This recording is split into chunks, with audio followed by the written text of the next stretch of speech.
Trump just went absolutely ballistic. A total of 47 members of Congress, including 16 from his own party, have formally demanded his resignation. And this isn't some symbolic gesture or empty political theater. This is a bipartisan uproar sparked by a leaked memo so damning that even his staunchest allies couldn't stay quiet. When Republican committee chairmen openly break ranks and call for their own president to step down, you know something catastrophic has just rocked Washington. Hit that subscribe button right now because you won't want to miss any of the videos I release. So what set off this unprecedented move? A leaked memo alleges interference with military operations for personal political gain while sensitive national security missions were ongoing. Sources reviewing the document claim there were personal orders to delay critical defense authorizations because the commanders involved hadn't publicly supported certain policies. This isn't just another political controversy or partisan spat. Members of the same party are joining opposition lawmakers to publicly demand the resignation of a sitting president. And believe me, when Congress members break ranks like this, you know something enormous has just detonated. It's honestly hard to believe we're watching elected officials from both parties unite against the president in a way we haven't seen since Watergate. Here's the full picture of what's been unfolding. Tensions in Washington have been simmering for months, fueled by budget standoffs, clashes over executive overreach, and repeated conflicts with military leadership. But everything escalated, according to reports from December 28th, when a classified memo was leaked to multiple congressional committees showing alleged direct interference with Pentagon operations. The memo, dated just 3 weeks prior, reportedly documents orders to delay critical military authorizations until certain generals agreed to appear at campaign rallies supporting political objectives. This wasn't about policy debates or standard civil-military relations. It was about using national defense as leverage for political theater. Smash that like button if this is making sense so far. Here's where it really gets serious. When members of the House Armed Services Committee reviewed the memo in a secure facility, they recognized immediately that this crossed a line that couldn't be ignored. And let's be honest for a moment, demands for a president's resignation are extremely rare. They don't happen over political disagreements or policy disputes. They happen when lawmakers believe a president has fundamentally violated their oath of office. Here's what multiple sources say happened next.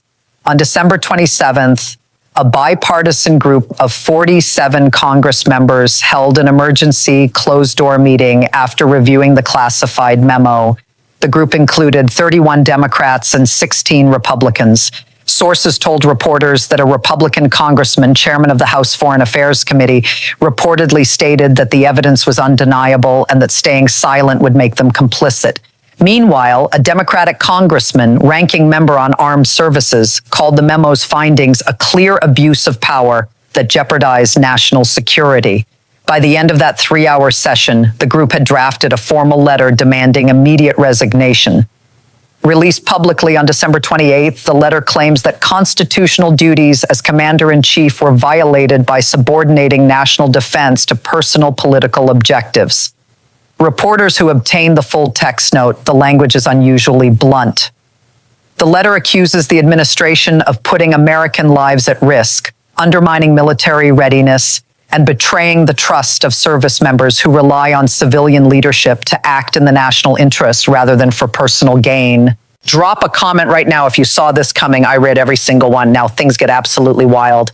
When that memo was reviewed in a secure facility, even the president's staunchest supporters couldn't defend what they saw. A Republican chairman who had defended this president through every prior controversy stood on the House floor with a visibly shaking voice and read the resignation demand himself. That's when it became clear this isn't just another political scandal. The bombshell moment came as that same Republican congressman read the letter on the House floor. Reporters in the chamber say his voice trembled with emotion as he delivered the demand for resignation. He explained that as a military veteran and longtime supporter of the president, he could no longer remain silent in the face of evidence showing the commander-in-chief putting politics above the safety of American troops. This move sent shockwaves through Washington. When a Republican committee chairman publicly breaks with a president from his own party, it signals one thing. The evidence is so damning that political survival now depends on distancing oneself rather than defending the indefensible. The claims of a partisan witch hunt collapse when members of the president's own party are leading the charge for accountability. This isn't the first time pressure has built for a president to resign over abuse of power. Think back to Richard Nixon and the Saturday Night Massacre when he fired the special prosecutor investigating Watergate. Republican senators began privately telling Nixon he had lost their support.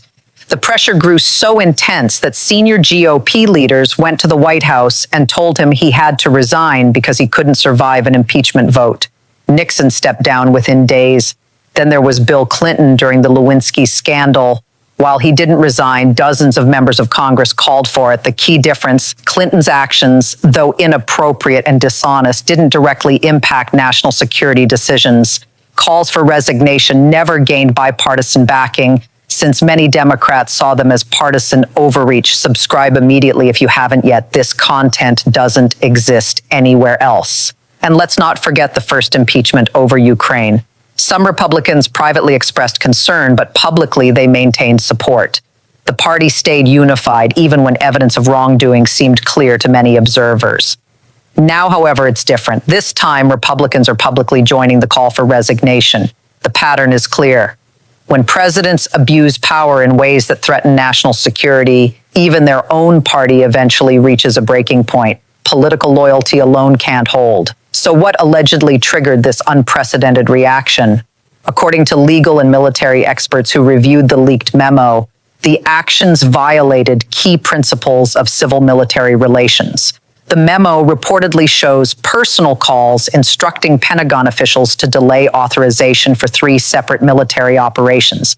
These weren't routine decisions. Sources familiar with the operations say they involve time-sensitive intelligence gathering and force protection measures in hostile regions. Here's the kicker. The memo reportedly includes explicit instructions stating that those military authorizations should be delayed until specific generals agreed to appear at campaign events and publicly endorse leadership. This wasn't a policy debate about military strategy.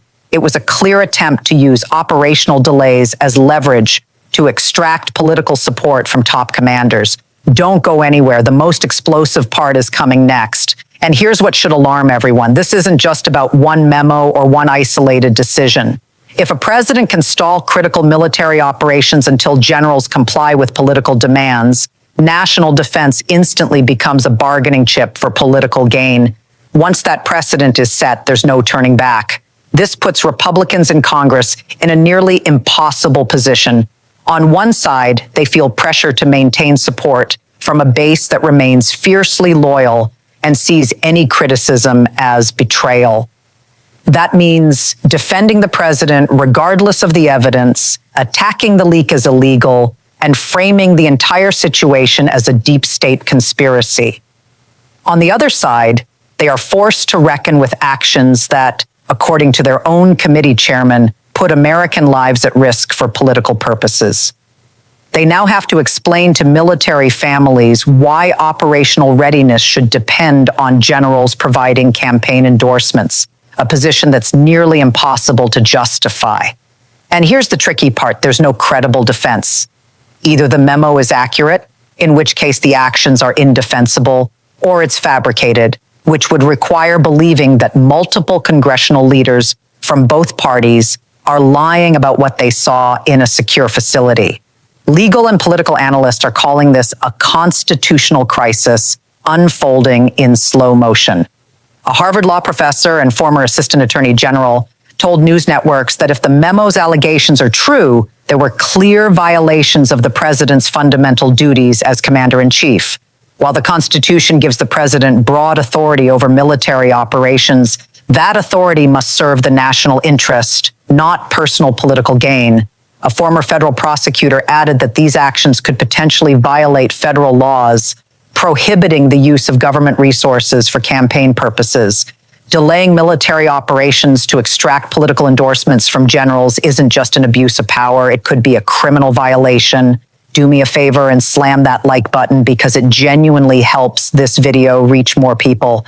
Even a conservative legal scholar who often defends presidential authority admitted that the allegations are extremely serious. He emphasized that while presidents have wide discretion in military matters, using operational delays as political leverage crosses a constitutional line, one that should concern everyone, regardless of party affiliation. So let's break down what this could mean. First, the political impact is immediate. There's now a formal bipartisan demand for resignation that includes members of the president's own party. While these demands carry no legal force, their symbolic weight is enormous. They signal to other Republicans that breaking ranks is not only acceptable, it may even be politically necessary. Before this letter, many Republicans feared criticism could end their careers. Now, respected party leaders have given them cover, potentially triggering a cascade effect of more lawmakers speaking out. Second, it creates a massive problem for relationships with the military. Active duty service members and veterans are watching civilian leaders allegedly use military operations as political bargaining chips. A poll conducted after the controversy found that 68% of active duty personnel disapproved of using operational delays for political purposes, a staggering number for an administration that has long portrayed itself as a strong supporter of the military. Finally, looking ahead, the broader political implications are profound. This changes the landscape for upcoming elections. Every Republican candidate will face questions about whether they support a president who allegedly endangered troops for political gain. Campaign ads are already being cut, featuring military families asking why Republicans aren't demanding accountability. This is creating a wedge issue that goes beyond typical partisan divides because national security and the welfare of our military have traditionally commanded bipartisan respect. Drop a comment below with your thoughts. I'm genuinely curious to see your perspective. But beyond the immediate political fallout, this is really about fundamental constitutional principles. The president's role as commander-in-chief is sacred in our system. It demands putting national defense above personal interest and ensuring that operational decisions are made based on military necessity, not political calculation. If a president can delay critical operations to extract political loyalty from generals, civilian control of the military is effectively compromised. The implications for the presidency itself would be catastrophic. This scenario is causing sheer panic within Republican leadership.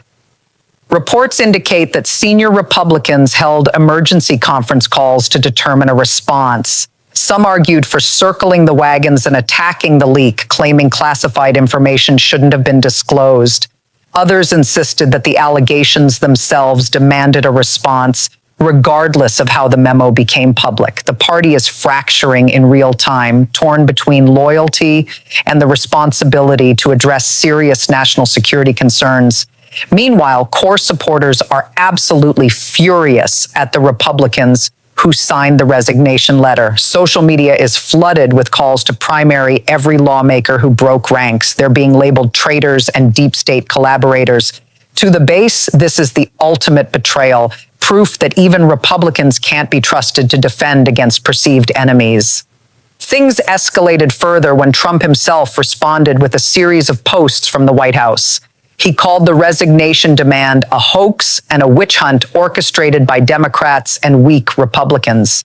He claimed the memo was fabricated by intelligence agencies trying to undermine him, specifically naming several Republican Congress members who signed the letter and branding them cowards and sellouts who would pay a political price. Stay with me. What comes next will completely change how you view the situation. Here's what makes it even more extraordinary. The president's own response essentially confirmed the allegations. Instead of addressing the claims directly, the reaction was pure fury and personal attacks on the Republicans who broke ranks. When your defense is attacking those exposing the evidence rather than disputing the evidence itself, you've already lost the argument. Legal experts immediately flagged the problem.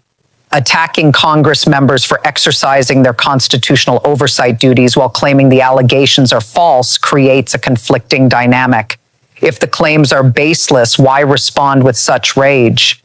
The defensive posture only underscores the seriousness of the accusations. This goes far beyond a single controversy. It's about whether a president can use national defense as a tool for personal political gain. If there are no consequences for allegedly delaying military operations to extract political loyalty, it signals that national security is secondary to a president's personal interests. It's not just about one administration. It's about whether the presidency itself has meaningful constraints regarding the commander-in-chief role. If this blows your mind, hit that like button right now. Here's the situation. A bipartisan group of 47 members of Congress has formally demanded the president's resignation after reviewing evidence of alleged interference with military operations for political gain. This is no longer just partisan politics. It's about whether we accept military operations being delayed until generals provide campaign endorsements. When Republican committee chairmen openly break with their own party's president over national security concerns, we've entered genuinely unprecedented territory. If there are no consequences, it sets a dangerous precedent. Commanders-in-chief could treat military readiness as a bargaining chip for personal political gain. Keep a close eye on this story. More Republicans are reportedly reviewing the classified memo, weighing whether to join the resignation demand. Legal teams are threatening to investigate the leak rather than address the substance of the allegations. And military families across the country are watching closely to see whether their elected representatives will prioritize national defense over political loyalty. Before we go any further, smash that subscribe button so you never miss content like this. Here's where things stand right now. 47 elected officials just put their careers on the line, declaring that a sitting president violated his oath. Military families are watching closely to see if their safety matters more than political loyalty. Meanwhile, more Republicans are reportedly reviewing that classified memo, deciding whether to add their names to the growing call for resignation. This isn't just another news cycle that will fade away. This is a constitutional crisis unfolding in real time. What happens next could determine whether the office of commander-in-chief has any meaningful limits at all. The evidence is out there. The demand has been made. Now we wait to see if accountability still holds any weight in Washington. The stakes have never been higher. The evidence has never been more damning, and the constitutional crisis has never been more immediate. Pause for a second and hit that like button if you're finding value in this coverage.